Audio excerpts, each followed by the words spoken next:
भगवान से अपना काम कैसे कराएं? वाह, मतलब बहुत अच्छा क्वेश्चन है आपका।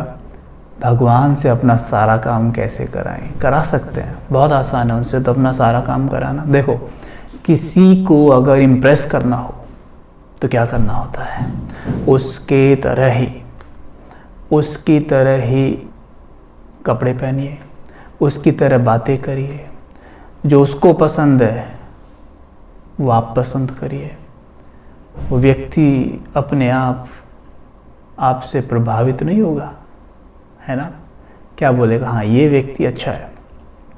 यानी कि उसको मनाने का एक ही तरीका है। तो अगर भगवान को मनाना है ना, अगर भगवान से अपना सारा काम कराना है तो उसके जैसे ही बन जाइए। हाँ, नहीं, बिल्कुल। देखिए, भगवान जैसा बनना मुश्किल उनके लिए है जो भगवान का स्वयं को भक्त मानते हैं।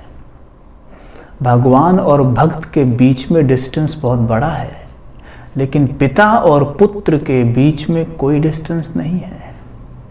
और उस पिता ने ही कहा है कि तुम शिव शक्तियां हो।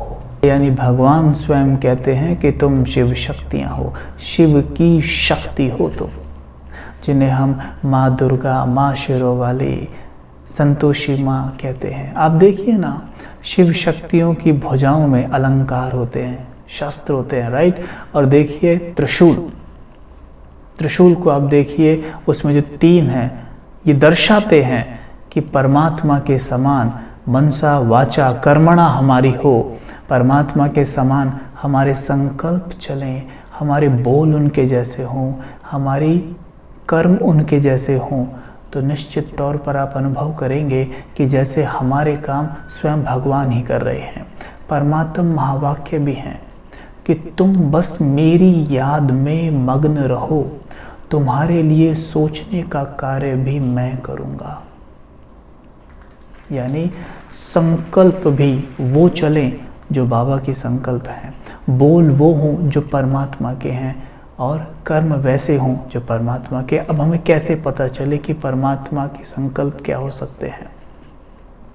कुछ भी हो, हमें परमात्मा का ज्ञान स्पष्ट हो या ना हो, हमने यहाँ तक कि राजयोग भी नहीं सीखा हो, लेकिन हम इतना तो जान ही सकते हैं कि परमात्मा जैसी ऊंची से ऊंची अथॉरिटी कैसे सोचती होगी, कैसे बोलती होगी।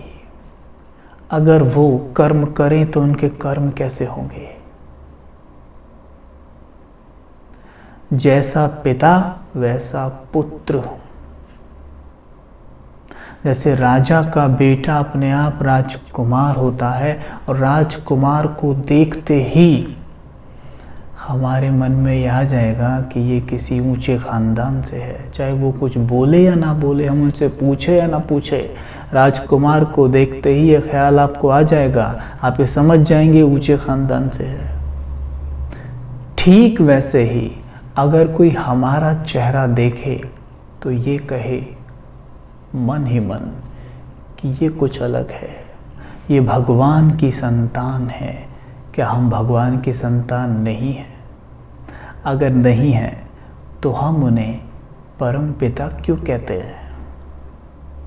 पिता कहते हैं ना, पिता तो उसी को कहते हैं ना जो पापा हैं, हमारे फादर हैं, राइट?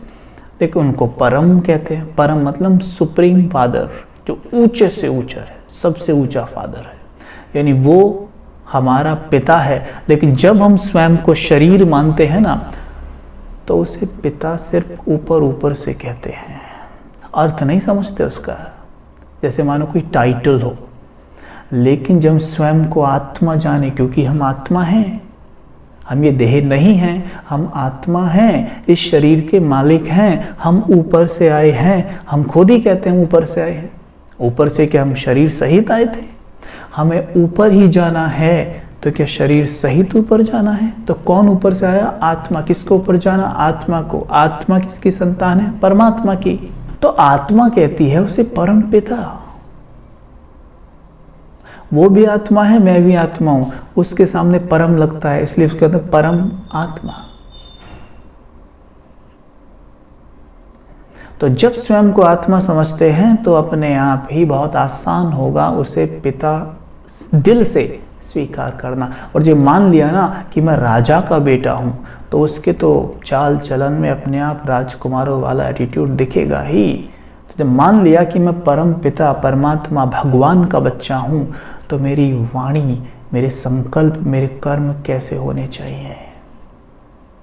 हमारे संकल्प दिन भर में चेक कीजिए, सामने लाइए अपने दिन भर का रूटीन। हम क्या क्या विचार चलाते हैं, किन के बारे में हमारे संकल्प चलते हैं, चेक करके देखिए। क्या वो संकल्प श्रेष्ठ हैं? क्या वो संकल्प केवल और केवल दूसरों के भलाई के लिए हैं, शुभकामना से भरे हुए हैं? क्या वो संकल्प शुभकामना से भरे हुए हैं, शुभ भावना से भरे हुए हैं? क्या वो डिवाइन हैं? मेरा व्यर्थ तो नहीं चलता है? क्या मैं दूसरों को स्वीकार कर लेता हूँ?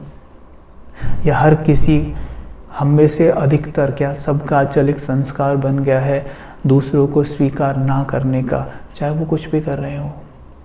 हम सोचते हैं कि ये ऐसे क्यों करते हैं, वैसे क्यों करते हैं, ऐसे कोई चलता है, अच्छा ऐसे कोई कपड़े पहनता है, ये कौन सा तरीका है बात करने का। और अगर हमें कुछ भी ना मिले बात करने का, तो पड़ोसी ने वो कार क्यों खरीदी है, वैसे तो उसके पास पैसा नहीं, उसने कार खरीद ली, बताओ। ओ उसने घर बेच दिया अपना, उसके लिए ये टेंशन है, उसने अपना घर बेच दिया। अब उसके पास कोई मजबूरी होगी, उसने जो स्टेप उठाया है, और हम उस पर बातें कर कर के अपना ही सर। वाणी चेक कीजिए, पूरे दिन में हम कैसा बोलते हैं, हमारी वाणी कैसी है। वाणी बहुत मीठी हो, सुने तो मन को चैन मिले। लेकिन क्या होता है, ये सारा माइंड प्रोग्रामिंग का खेल है। बचपन में जैसी वाणी हमारे सामने बार बार बार बार बोली गई है, जैसे मानो एक बच्चा किसी गांव में पला बड़ा है, वो हिंदी बोलता है नेचुरली, इंग्लिश वो नहीं बोल सकता। कोई इंग्लैंड में रहा है, वो इंग्लिश बोलता है नेचुरली, उसके माइंड की प्रोग्रामिंग उस लैंग्वेज की हो गई है। वैसे ही मीठी वाणी की प्रोग्रामिंग भी तो की जा सकती है ना। हाँ, शुरू में ज़रूर लगेगा, मुश्किल है, लेकिन वो कुछ ही दिन लगेगा।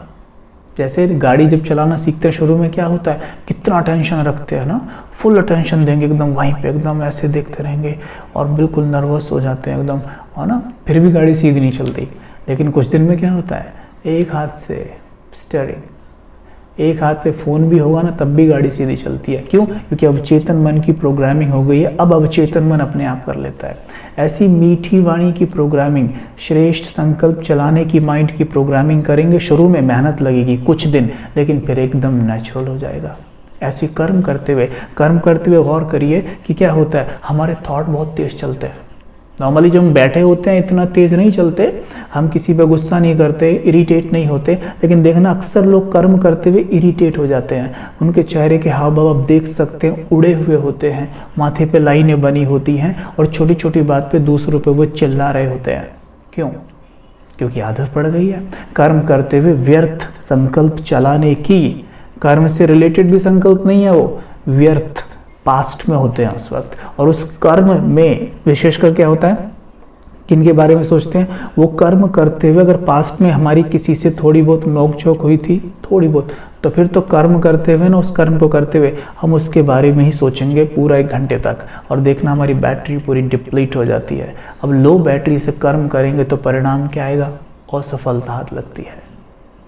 तो परमात्मा से अगर काम कराना है ना अपना, तो मन वचन और कर्म से परमात्मा के जैसे बनना है। अपने माइंड की प्रोग्रामिंग सवेरे उठते ही करनी है कि मैं परमात्मा की संतान हूँ, मैं भगवान का बच्चा हूँ, मेरी मन वचन कर्म उनके जैसे हैं, मेरे संकल्प बहुत ऊंचे हैं, मेरी वाणी बहुत मीठी है, मेरे कर्म बहुत श्रेष्ठ हैं। और माइंड की प्रोग्रामिंग करते जाइए, आराम से बैठ के थोड़ा सा विजुअलाइज करिए, देखिए कि आप ऐसे हैं। मान लीजिए एक दिन के लिए परमात्मा आपको वरदान दे के कह दें कि मैं अपनी सारी शक्तियाँ तुम्हें देता हूँ, और वो शक्ति आपको एक दिन के लिए मिल जाए तो आप कैसे परफॉर्म करेंगे, सेम वैसे विजुअलाइज करिए। सवेरे उठ के देखेंगे 7 दिन में माइंड की प्रोग्रामिंग बहुत सुंदर हो जाएगी, अपने आप देखेंगे बहुत बड़ा परिवर्तन।